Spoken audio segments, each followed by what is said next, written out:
inspección, palpación del cráneo, inspección, palpación de la cara, inspección del cuero cabelludo, palpación ganglios linfáticos, tráquea, tiroides y auscultación de vasos del cuello.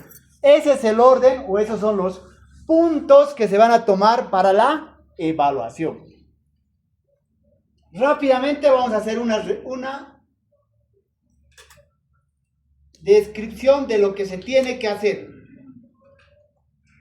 Cabeza sabe que se divide en dos: cráneo y cara. Por ende, la inspección va a empezar primeramente por la inspección de la cabeza como tal. Para la inspección de la cabeza como tal, ¿qué se utiliza? Tres cosas tenemos que observar: posición, forma y tamaño, como dice ahí. Posición, tres formas de posiciones que puede encontrar el paciente: anteroflexión, retroflexión y lateralización. Posición en general. Tamaño: normocéfalo, microcéfalo y macrocéfalo. Forma: mesocéfalo, braquicéfalo, dolicocéfalo o craniosinostosis. La primera parte entonces va a constituir en la inspección de la cabeza como tal.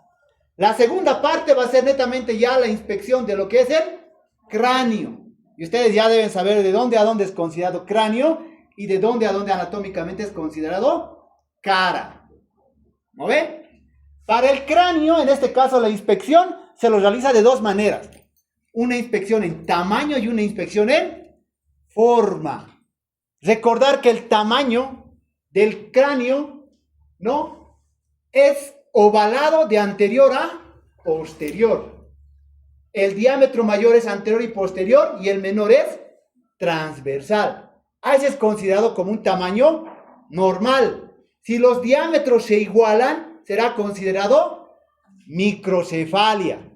Si el diámetro transversal es mayor al diámetro anteroposterior, será considerado macrocefalia. Por su parte, la forma del cráneo está determinado a partir de lo que es conocido como el índice del cráneo, que es básicamente una relación de métricas, que se toma el diámetro anteroposterior y el diámetro transversal.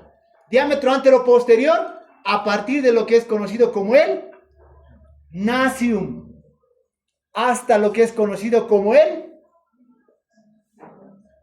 lineum, que anatómicamente deben conocer de dónde nace el nacium y a dónde va el lineum. Anteroposterior, nacium, lineum. Transversal, por detrás de la oreja, ¿no ve?, a partir de la apófisis mastoides hasta el otro extremo. Y nos dice la fórmula: dividir lo transverso por lo anteroposterior y multiplicado por 100. Y el valor normal será considerado de 75 a 79. Está ahí en el Word. A partir de eso vamos a dividir la forma del cráneo en varios tipos. Si será mayor a 79 es considerado braquicéfalo. Si es menor de 75 será considerado dolicocéfalo. Si es considerado hacia arriba es considerado como turricéfalo. Si es considerado mesocefalia, ¿qué se denomina mesocefalia? Al que conserva los diámetros tanto de 75 a 79. Inspeccionando la forma y tamaño del cráneo, nos vamos a ir a la inspección del pelo. En el pelo, tres cosas se van a inspeccionar: la implantación del pelo, el tipo de pelo y la distribución del pelo. Implantación del pelo, dos tipos, ¿no ve? Androide, ginecoide, lo que es conocido como implantación del varón y de la mujer. Ya saben ustedes cuál es cuál. Tipo de pelo. Los tipos de pelos pueden ser tres: lisotripo, quimotripo y ulotrico. En palabras sencillas, cabello liso, cabello ondulado y cabello rizado, pero en términos semiológicos. La distribución del pelo puede ser una distribución alopécica o una distribución de calvicie. ¿Cuál es la forma entre calvicie y alopecia? Ya la normita. También en la inspección a partir de lo que es el pelo, en el cuero cabelludo se pueden inspeccionar las lesiones primarias y secundarias de la piel. Ya conocen las 7 lesiones elementales primarias y las 9 lesiones elementales secundarias. Terminado la inspección del cráneo, inspección del pelo, vamos a hacer la palpación. De igual manera, primeramente la palpación del cráneo y después la palpación del pelo. Para la palpación del cráneo, la semiotecnia te dice de anterior a posterior, con tus manos en forma de abanico, abriendo paso entre los cabellos. Buscas que eminencias, puntos dolorosos y zonas de dolor. Importante, como dice en el Word, diferenciar lo anatómicamente normal de lo patológico. En el cráneo, ¿cuáles son las eminencias anatómicas normales? Que no van a decir que esto es un tumor, ¿no ve? Ni que esto es un tumor, ni esto es un tumor. Son relieves anatómicos normales. Y a partir de lo normal, encontrar lo patológico. Palpado el cráneo, palparemos el pelo. A partir de lo que es reconocido como la maniobra del shampoo. ¿Ven? Que ya saben semiotécnicamente cómo se realiza. Aquí viene la condición. Y la condición, ¿qué te dice? Si tú palpas, tocas una masa blanda, una masa pulsátil, una masa que tiene ritmo, podría corresponder a un aneurisma circoide o circoideo, que es un tipo de tumoración que se puede presentar en la cabeza. Si palpas este tipo de lesiones, puedes o estás obligado a realizar la percusión y la auscultación. ¿La auscultación en qué zonas? En las zonas de los globos oculares, las zonas temporales y las zonas parietales, porque son las 3 zonas donde es más frecuente la presencia de ese tipo de aneurisma. Acabamos con cráneo, con la inspección, palpación, como hemos dicho. Nos vamos a cara. La cara tiene distintos segmentos y para su exploración nos vamos a ir de arriba hacia abajo. En cara netamente todo se inspecciona y todo se palpa. Nada se percute ni nada se ausculta. Vamos a ir de arriba. ¿Qué vamos a palpar primerito? O vamos a inspeccionar la frente. En la frente, ¿qué vamos a visualizar? Las líneas horizontales y verticales de la frente, pidiendo al paciente que frunce el ceño y ciña el ceño. En pocas palabras, que eleve las cejas hacia arriba y que reniegue. ¿No ven? Ahorita vamos a hacer eso. ¿Y uno qué ve en eso? Simetría. Presencia de las líneas horizontales y verticales. La inspección también incluye la presencia de lesiones nuevamente elementales primarias y secundarias. La mayoría de aquí tiene una lesión elemental primaria o secundaria en la piel, así que todo se describe en la parte de la frente. Nos vamos bajando y nos vamos hacia las cejas. Para las cejas, la connotación, ¿qué te dice? Depende de la constitución étnica o de la raza de la persona. Los bolivianos por lo general no tenemos grandes cejas como los anglosajones, ni los franceses, ni los italianos, ni nada por el estilo. Por ende, primero tienes que considerar las condiciones étnicas. Segundo, consideras el género, porque hoy en día las mujeres se arreglan las cejas, se tiñen las cejas, se depilan las cejas o se tatúan las cejas. Por ende, en esas condiciones no es valorable las cejas. Si es una ceja nativa o una ceja que no ha sido tocada, recién se realiza la exploración. Y básicamente la exploración, ¿en qué va a consistir? En la inspección de lo que es la simetría de las cejas, la distribución de las cejas y su implantación en sus 3 porciones, cabeza, cuerpo y cola. Lo más frecuente en nuestra raza es que tenemos ausencia de la cola. ¿No ven? Tenemos cuerpo y cola, ¿no? Entonces todos buscamos la parte de la simetría, la implantación y la línea de implantación, la distribución. Posterior a eso se palpa las cejas con los deditos y se ve como si fuera similar a la maniobra del shampoo, si existe o no existe caída de pelo. Seguimos bajando y nos vamos hacia los párpados. En los párpados, ¿qué vamos a observar? Párpado superior, párpado inferior. Inicialmente vamos a inspeccionar el párpado pidiendo al paciente que abra y cierre los ojos. ¿Y qué vamos a buscar? Limitaciones, dolores o abultamientos que pueda existir a nivel de los párpados. Segundo, terminamos de inspeccionar y nos vamos a palpar. Párpado superior, párpado inferior, empezando del ángulo externo del ojo hacia el ángulo interno donde terminan las glándulas lacrimales.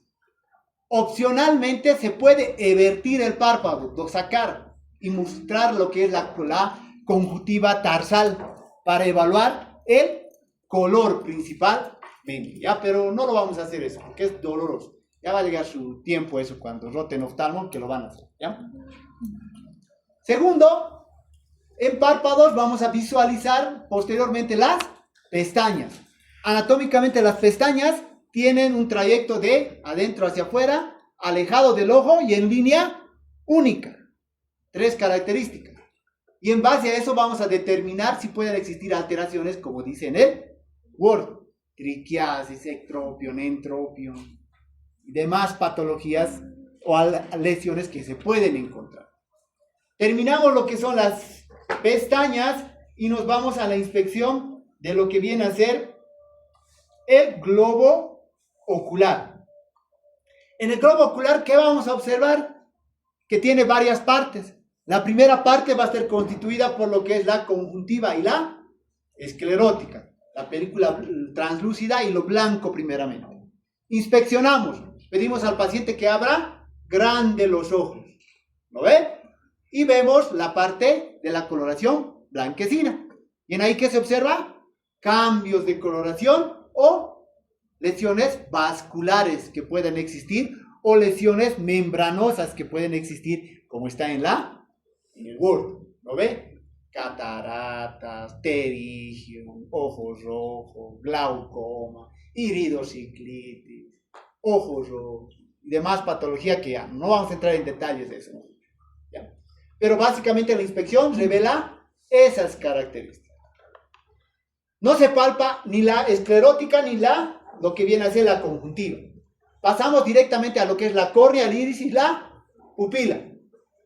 En esa transición uno valora lo que es el limbo esclero-corneal, que es la unión, ¿no ve? Con la córnea, que es ese arco que se tiene todo. Y se busca la presencia de lo más común, que es el cerontoxón o el arco senil, principalmente que se ve como un halo blanquecino que recubre esa línea de transición.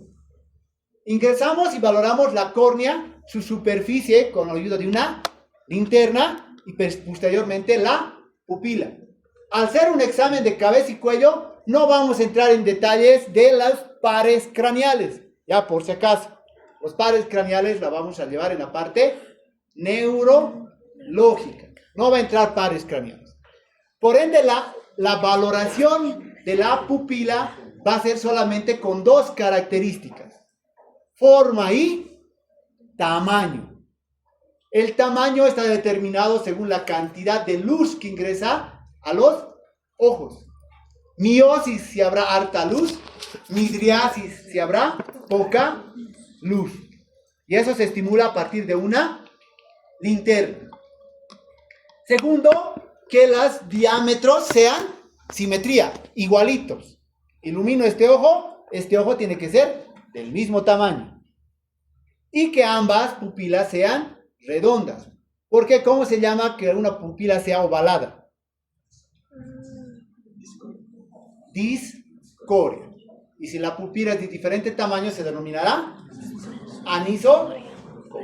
¿Ya? No estamos valorando nuevamente reflejos, de lo que viene a ser el tercer, cuarto par craneal, porque eso vamos a verlo en la parte de pares craneales. Con eso acaba ojos.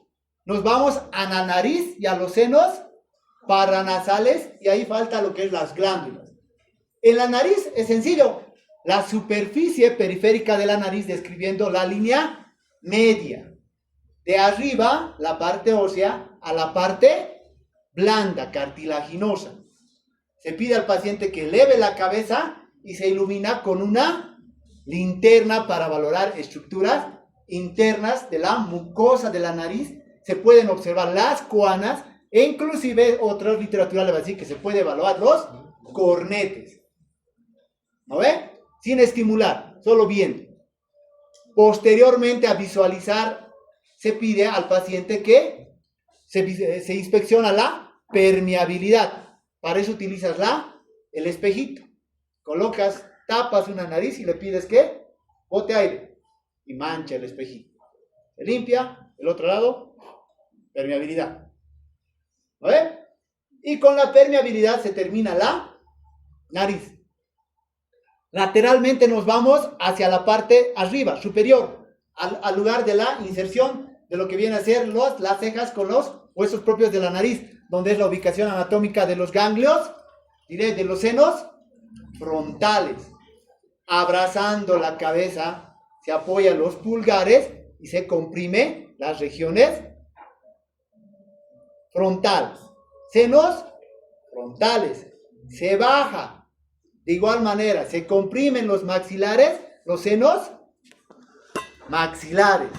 Se lateraliza. Se va hacia la parte de la rama ascendente del maxilar y por detrás se palpa la glándula parótida. Por debajo de la rama del maxilar se palpará la glándula submaxilar y por debajo la glándula sublingual.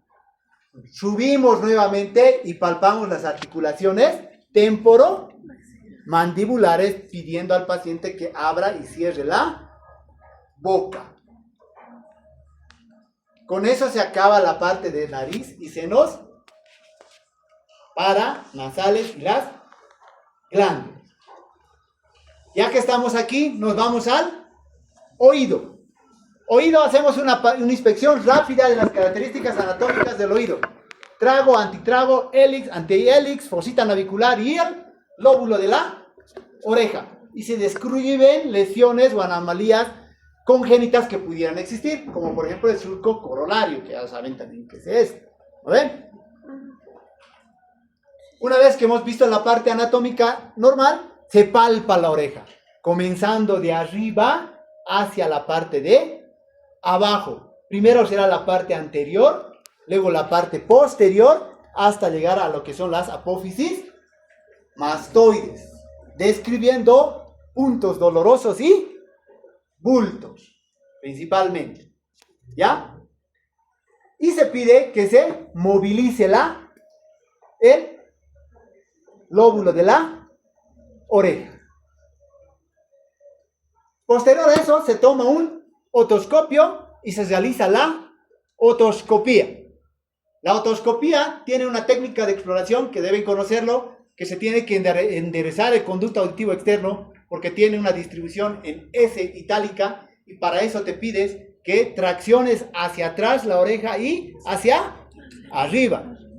Traccionas atrás y hacia arriba y enderezas lo que viene a ser el conducto auditivo externo.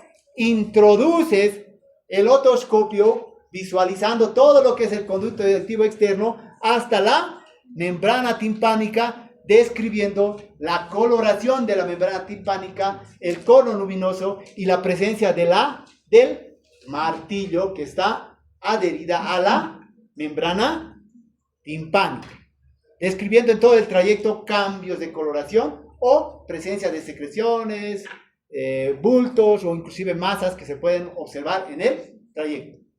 Y con eso se concluye el examen de oído. Nuevamente aquí no exploramos al octavo par craneal ni en su par vestibular ni en su par coclear, porque deberíamos hacer las pruebas de Rine, la prueba de Schwabach, la prueba de Schweber, ¿no ve? No vamos a hacer porque lo vamos a hacer en pares craneales, nuevamente, ¿ya? Esto es solamente otoscopía directa. ¿Qué nos falta por explorar? La boca. Y en la boca, primeramente va a empezar con el examen de la boca en general. Se le pide al paciente que abra, que cierre la boca y que sople para observar la movilidad de los labios. ¿No ve? Posterior a eso, pediremos al paciente, palparemos los labios buscando bultos, puntos dolorosos, otras lesiones que pueden existir en el labio, movilizando los labios tanto superior como inferior. Se movilizan y se ve la parte de la mucosa al interior, ¿no? Posterior a eso se pide que abra la boca, que eleve la punta de la lengua hacia arriba para ver lo que es el piso de la lengua. Y en el piso de la lengua, ¿qué se busca? El frenillo y el conducto de desembocadura de la glándula sublingual que desemboca anatómicamente en esa región. Baja la lengua y se inspecciona lo que viene a ser las mucosas de las internas de las mejillas. Y se busca el sitio de desembocadura de la glándula parotidia, que es conocido como el conducto de Stenum, que desemboca a nivel del segundo molar superior, su desembocadura. Internamente se entra hacia lo que viene a ser la faringe y las fauces. Para inspección de la faringe, se le pide que abra grande la boca y visualizamos la úvula central y los pilares de la faringe. Vamos a inspeccionar fauces. Le pides que eleve la faringe. Para eso utilizas una bajalenguas. Deprimes con el bajalenguas hacia abajo y le dices que diga la palabra A. Y se eleva todo lo que viene a ser la faringe. ¿Y en eso qué vas a buscar? ¿Qué vas a visualizar? La pared posterior de la faringe, los pilares posteriores y las amígdalas. ¿A ver? Una vez que has terminado eso, retiras y, ahí también se valora un par craneal, que en este caso es el glosofaringio, y se estimula con el reflejo nauseoso, pero que no lo vamos a hacer, ¿ya? Salimos y nos vamos a los dientes, que sea la última estructura. Y para los dientes lo único que hacemos es con el baja lengua que hemos utilizado, se separa y se busca la presencia o describe las características de las piezas dentales. ¿Ya? ¿Listo? ¿Dudas? ¿Preguntas?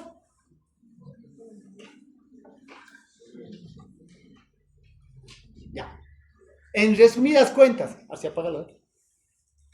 Apágalo o tapalo un cachito la puerta.